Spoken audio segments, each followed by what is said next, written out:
You're stuck because of repeating patterns. You wake up with the same thoughts, take the same actions, feel the same doubts, and wonder why nothing changes. When you force yourself to break the pattern, everything shifts. Your habits, your confidence, your future. But if you don't, you stay trapped in a life that never truly begins. This is your moment to break free. In a few moments, you'll discover how to break the cycle that's been secretly holding your future hostage. One, you are living in loops you didn't even choose. You wake up, drink the same coffee, speak the same complaints, and live the same day. Again, and again, and again. The pattern you're in, it didn't come from your vision. It came from your convenience, from your survival, but not from your greatness. And the longer you stay trapped inside it, the more the walls of your potential close in. The Bible says, "Be not conformed to this world, but be ye transformed by the renewing of your mind." Romans 12:2. That's not a passive suggestion, that is a divine command. The world wants you in cycles. Heaven wants you in growth. The reason patterns are so powerful is because they are subtle. No alarm goes off when you slide into repetition. But that's the danger. Life becomes predictable. Predictability becomes comfort, and comfort becomes captivity. It is the most dangerous form of failure, one that wears the mask of normal. To get out, you must first see clearly. You must become aware of the invisible routines that are dictating your results. Write them down, audit them, replace them one at a time with habits that aim toward vision instead of repetition. Abraham Lincoln failed in business, lost several elections, and suffered a nervous breakdown. Many believed his destiny was mediocrity, but he rewrote the script. He studied tirelessly, practiced law, and trained himself in oratory. He changed his patterns, and in doing so changed the fate of a nation. 2. The patterns you tolerate become the limits you obey. The patterns you accept, you become loyal to. And the moment you give your loyalty to a pattern, it begins to shape your very identity. It seeps into your conversations, dictates your habits, and even redefines your beliefs. It is no longer just something you do, it becomes who you are. The mind, that remarkable instrument, begins to settle into these grooves like a cartwheel worn into a dirt path. Soon, you are no longer deciding your direction. The path decides it for you, and you, without protest, call it your life. The ancient proverb speaks truth that has echoed through centuries. For as he thinketh in his heart, so is he. Proverbs 23:7. It does not say as he hopes or as he wishes. It says, as he thinketh. Thought patterns are not passive. They are architects. They design your decisions, paint your perception, and govern your growth. If you persist in thoughts of fear, mediocrity, or victimhood, the outer structure of your life will eventually match the inner blueprint. And yet, many believe themselves free. But what is freedom? Freedom is not the mere absence of chains. Freedom is the power to choose. If you do not consciously challenge your default patterns, then your freedom is an illusion, a mirage seen by a traveler who never leaves his desert. For what most call personality is simply a practiced routine, rehearsed so often that it becomes muscle memory for the soul. The most dangerous phrase you can ever utter is this: "This is just how I am." That phrase has shackled more souls than any iron chain, because the moment you accept that excuse, you surrender your authority to change. You concede your throne, you give away your dominion over yourself. The truth is, nothing binds a person more tightly than the belief that they cannot be different. To rise above this, you must become a challenger of comfort. You must not merely act. You must act with intention. Intentionality breaks patterns. It inserts friction where once there was ease, and it is in that friction that transformation begins. When you wake earlier than your comfort desires, you're not just adjusting your schedule, you are announcing war against your own inertia. When you choose to read instead of gossip, or to create instead of complain, you are breaking the unconscious agreements that once governed your day. This is not a call to dramatic reinvention overnight. It is a call to disruption, a call to introduce resistance in areas where you once flowed mindlessly, because growth is not born from peace, it is born from pressure. The mind must be trained like a wild horse, otherwise it will always return to its base instincts. Benjamin Franklin. As a young man, he recognized that his life lacked order, but instead of rationalizing his chaos, he rebelled against it. He constructed a system of personal reinvention. 13 virtues, a daily journal, a deliberate schedule. He made himself a subject of his own experiment, and through this structure he became one of the greatest thinkers of his time. He did not wait for change, he authored it, and what he refused to tolerate, he was no longer bound by. That is a universal law. What you permit will persist, but what you challenge begins to weaken. If you look closely at any man or woman of greatness, you will find a point in their life where they rejected the default. They interrupted their rhythm. They replaced ease with effort and comfort with consciousness, and by doing so, they broke the loop. Your mind will resist at first. It will cry out for the familiar. It will tempt you with the luxury of doing nothing. But that voice is not your ally. That voice is a remnant of the old pattern, desperate to keep you small. You must speak back to it with new commands. Speak discipline, speak vision, speak identity, not as what you are now, but what you are becoming. Because ultimately life is not shaped by what happens to you, but by what you habitually choose. And the power to choose is what makes you free. Not someday, not when circumstances align, but now, in the next breath, in the next decision, The patterns you disrupt today become the identity you transform tomorrow. And in time, your very life will become the visible evidence of your invisible decision to change. 3. Change begins the moment you decide you've had enough. There is a silent scream in the soul of every person who's tired of being tired. It does not shout, but it weighs. It presses into the chest at night and greets you each morning before your feet touch the floor. This scream is the signal of potential denied, of greatness postponed. It whispers a haunting truth: you were meant for more. You feel it when the days blur together, when dreams shrink to the size of to-do lists, and when the mirror reflects a face you barely recognize.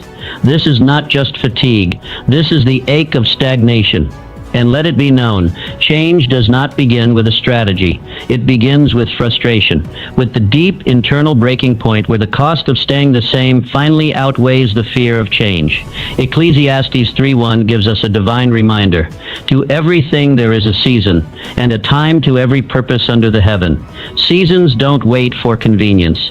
They arrive when they are necessary, and so too does transformation. Not when everything feels perfect, but when something inside you decides, I can't do this anymore. What's dangerous is not failure. It's comfort in the wrong place. People endure jobs they despise out of routine. They stay in relationships that suffocate their joy. They repeat routines that drain the life out of their mornings, not because they choose them, but because they've accepted them. Habit becomes a hypnotist, and many are sleepwalking through lives they never consciously designed. But everything changes the moment you decide, no more. That act of decision, however quiet, unleashes power. It does not erase the challenges. It elevates your spirit above them. Suddenly, the mountain you feared looks smaller from the summit of resolve, because your circumstances have not changed, but you have. And once you change, the world must adjust in response. You need not wait for a grand plan. Begin small. Clean one neglected corner of your environment. Wake just 1 hour earlier than your usual. These may seem like pebbles, but pebbles start avalanches. Movement begets momentum, and the spirit feeds off motion. Harriet Tubman was born into bondage, a world that defined her as property. But in the midst of chains and cruelty, she made a decision. She ran. Not once, but repeatedly. She risked her life to rescue others. Each journey rooted in a moment that declared, I will not die in this. Her transformation did not begin with freedom. It began with a decision to seek it. Her legacy wasn't born from ease. It was born from exhaustion that became resolve. That same seed is in you. Not the desire for escape, but the courage for rebirth.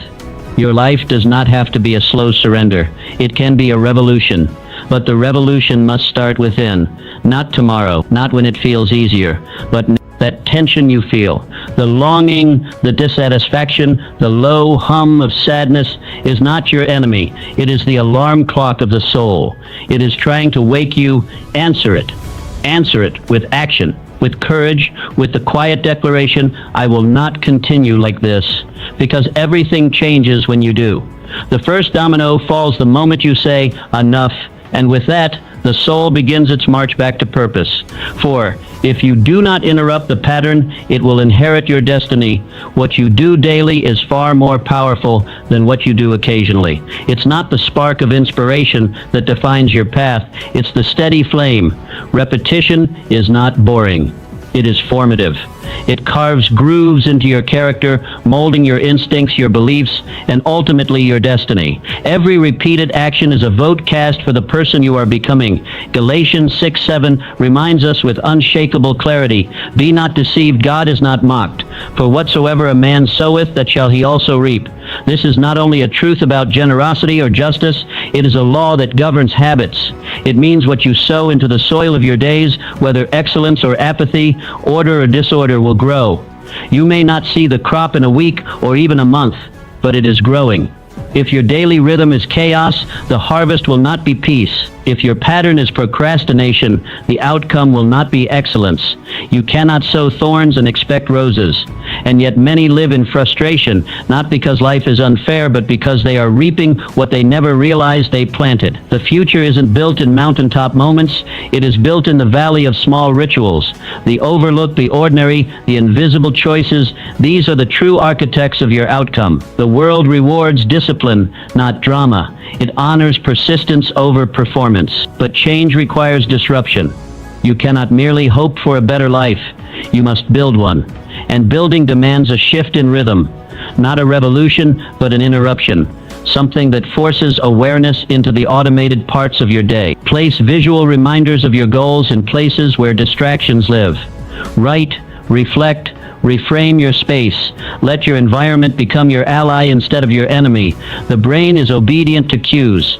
Change the cue and you change the behavior. If your living space screams laziness, it will cradle your complacency. But if it whispers clarity, intention, and purpose, you will rise to meet it. Thomas Edison, a boy once dismissed by teachers as too slow to learn. He could have believed it. He could have surrendered his mind to the expectations of mediocrity. But his mother refused. She created a new pattern for him at home, one of deep thinking and tireless pursuit. She sowed belief into the soil of his soul, and he watered it daily with action. The result? Not one, not 10, but over 1,000 patents.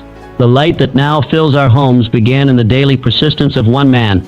Edison did not discover electricity by accident. He summoned it through the repetition of effort, through the decision to show up again and again, even when failure greeted him at the door. You too have that power. Not in some distant dream, but in the present ritual. Do not wait for perfect conditions. Begin today. Begin where you are. Begin with what you have. Because what you do consistently will create what you experience eventually. Your daily choices are sowing seeds, and harvest day always comes.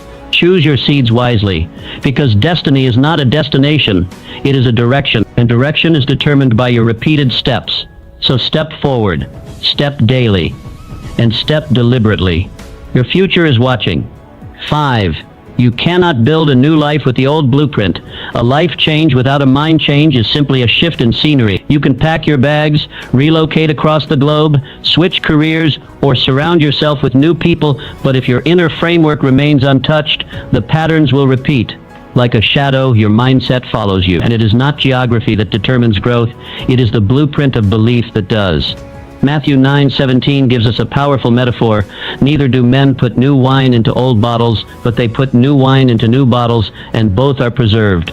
The message is clear. You cannot pour a new reality into an old identity. The container must match the contents. Otherwise, both will be lost, and that container is your mind. Many people crave transformation, but few are willing to confront the assumptions they carry. They build a new life on top of an old mindset and wonder why the foundation still cracks. But if the blueprint you are building from is broken, no amount of surface change will hold. Who told you success wasn't for people like you? Who made you believe that discipline was reserved for others? These are not innocent beliefs, they are construction lines etched deep into the walls of your thinking. And as long as they remain, they will dictate every decision you make. To live differently, you must think differently. Not just once, but daily. You must become an architect of belief, tearing down the faulty structures of limitation and rebuilding with bricks of truth and possibility. This begins with language. Speak about yourself, not as a prisoner of your past, but as the pioneer of your future. Your words are the scaffolding of your next level. Then move to structure. Redesign your day to reflect where you want to go, not where you've been. Align your habits with the horizon you see. Wake up with purpose.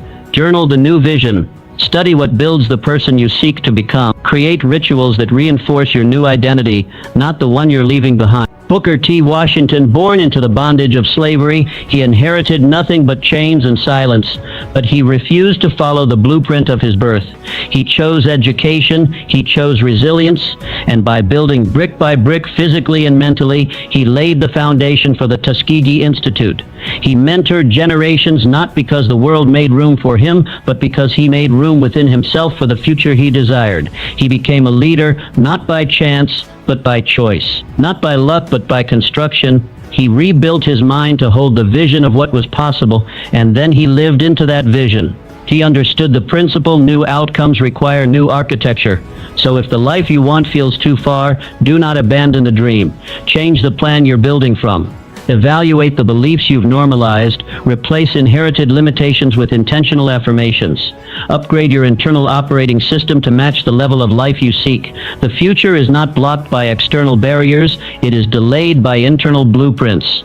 Begin the demolition. Clear the mental space. Design with conviction. And remember, transformation does not begin with a plane ticket or a resignation letter.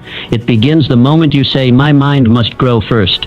Because when the mind expands, the world follows. And when the container changes, it can finally carry the blessing it was always meant to hold. Excuses are the language of the pattern. Every time you say, "I can't," you are not just making a statement, you are adding another brick to the wall that has already kept you stuck. It is a subtle but dangerous sentence, because what follows "I can't" is rarely the truth. It's an excuse dressed up in a suit and tie, polished, respectable, but false. Excuses are clever. They wear the mask of logic and drape themselves in the clothing of reason. "I can't afford it. I don't have the time. It's just not who I am." These phrases feel safe. They protect us from discomfort. But make no mistake, they are not guards, they are cages. Romans 1:20 offers a sharp wake-up call. For the invisible things of him from the creation of the world are clearly seen, so that they are without excuse. If creation itself is accountable, then so are we. The stars obey their design. The tides follow their rhythm. The trees yield fruit in season. Everything made by God fulfills its purpose. So why not you? Excuses are not rooted in lack of ability. They are rooted in fear, and fear wears many disguises. Sometimes it looks like wisdom. Other times it mimics humility. But at its core, fear convinces you that staying where you are is safer than becoming who you could be. Excuses become the vocabulary of limitation. They delay your decisions. They drain your confidence. They dim the vision God planted within you. They make a prison of potential, but you have the power to change your language. You have the power to speak a new future. Replace "I can't" with "How can I?" Turn "I'll try later" into "I'll start now." Swap "I'm not ready" with "I'm willing to begin." Words are not just sounds, they are seeds. Speak defeat and you plant despair. Speak action and you harvest progress. And above all, refuse to let comfort be your compass. Comfort seeks the path of least resistance. But growth demands resistance. Just as muscles grow through tension, so too does character. Every act of discipline breaks the hold of excuse. Every moment of courage silences the voice of fear. George Washington Carver, born into slavery, raised in the ashes of war, he had every reason to bow before circumstance. He was denied education, stripped of privilege, and raised in obscurity. Yet he refused to live a life explained by excuses. He walked miles to attend school. He rose before the sun to study. He made a laboratory out of nature, unlocking the secrets of the peanut, sweet potato, and other crops to revolutionize agriculture in the South. Carver didn't wait for the world to make it easy. He made it possible, not because he had access, but because he had resolve. He didn't allow the narrative of "I can't" to author his story. He authored a new one, word by word, action by action, choice by choice. And that same pen is in your hand. You may not control the ink life gave you. You may not have chosen your starting chapter, but you are responsible for the next one. You are not too late. You are not too broken. You are not too far behind. Begin now. Begin where you are. But begin without excuse. Let your progress become louder than your past. Let your faith become stronger than your fear. Excuses may explain where you are, but only effort will take you where you're meant to be. Write your next chapter in courage, not in comfort. Faith is the weapon that shatters the cycle. The cycle that keeps you small does not break by accident, it breaks by belief. Chains do not fall because time passes. They fall because someone refuses to accept them as permanent. It is not comfort that shatters limitations, but conviction. Deep, daring, unrelenting faith. Faith is not a soft whisper echoing in a quiet room. It is a violent refusal to accept what is, in pursuit of what could be. Hebrews 11:1 defines it with piercing clarity. Now faith is the substance of things hoped for, the evidence of things not seen. Evidence. Not theory, not mere hope, but evidence. A firm and immovable stand built on an invisible foundation. The truth is, you are not stuck because of what you lack. You are stuck because you do not believe that what you already have is enough. It is not the absence of resources, but the absence of resolve that keeps you circling the same mountain. Faith is not passive. It is not waiting with fingers crossed. It is movement without guarantee. It is action in the absence of evidence. It is walking forward into the fog, trusting that your next step will land somewhere solid. Faith is not a feeling. It is a You do not need clarity to begin. You need courage. Start where you are, with what you have. Say what you mean. Do what you can. Believe that your words have weight, your effort has value, and your persistence will yield profit. Every seed you sow in faith pushes back against the story that says you were meant to stay small.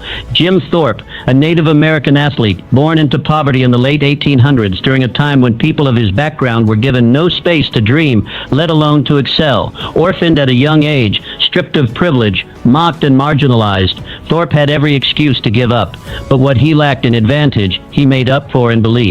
At the 1912 Stockholm Olympics, his shoes were stolen just before his event. With nothing else available, Thorpe rummaged through the trash and found two mismatched shoes, one too big, one too small. He stuffed a sock into one shoe, laced them both up, and won gold. He did not wait for perfect conditions. He acted in spite of them. He did not pray for someone to rescue him. He rose and ran, and in doing so, he shattered more than just athletic records. He shattered every expectation the world had placed upon him. His cycle of limitation was broken, not by opportunity, but by faith-driven action, and that same power lives in you. You may not have the best tools, you may not have the cleanest start, but you have something more powerful than certainty. You have the ability to believe, to see beyond your present, to speak in defiance of your past, to move forward without a map, trusting that vision is enough to guide the way. Faith does not wait.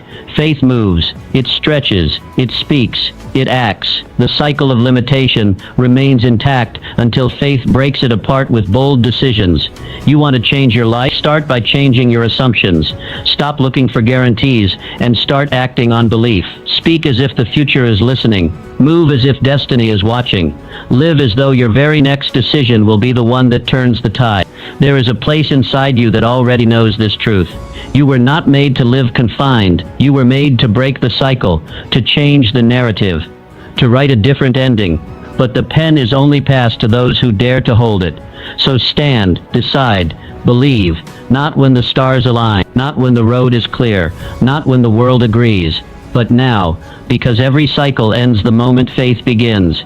8. Your environment reflects what you permit. Your surroundings are not just backdrops. They are mirrors. They reveal what you tolerate, what you value, and ultimately, what you expect from yourself and the world around you. The state of your room reflects the state of your inner world. A cluttered desk often mirrors a cluttered mind. A chaotic schedule speaks of unclear priorities. And draining friendships are not isolated inconveniences. They are siphons of energy that stunt your growth. Psalm 1:1 says, "Blessed is the man that walketh not in the counsel of the ungodly." It doesn't merely warn against sin, it warns against influence. Your counsel is your company. Your company becomes your climate, and your climate shapes your character. No seed can grow in the wrong soil, and no soul can rise in the wrong setting. It is not enough to want growth. Many people desire change, but desire without design leads to delusion. If you wish to grow, you must plant yourself in an environment where growth is not only possible, but probable. That requires pruning, cutting, rearranging. Start by taking inventory. Who in your life calls you higher? Who around you makes excuses feel comfortable? If the people you spend the most time with normalize mediocrity, soon your standards will drop to match their tone. If your conversations are filled with gossip, complaints, and distraction, don't be surprised when clarity escapes you. Environment is not just physical, it is relational and mental. What ideas are you exposing yourself to? What content do you consume when you're tired, bored, or overwhelmed? Your habits and surroundings speak to your future long before your results do. Rearrange your schedule. Create deliberate space for solitude. Stillness is not wasted time. It is when wisdom speaks loudest. Make room for reading, for reflection, for conversations that stretch you rather than sedate you. Design your day like an architect, not a victim of circumstance. Your calendar is your construction site. Find people who live in the frequency you desire, those who are not impressed by your potential, but committed to your progress. The ones who challenge your complacency, not congratulate it. The company you keep will either catalyze your evolution or chain you to your old self.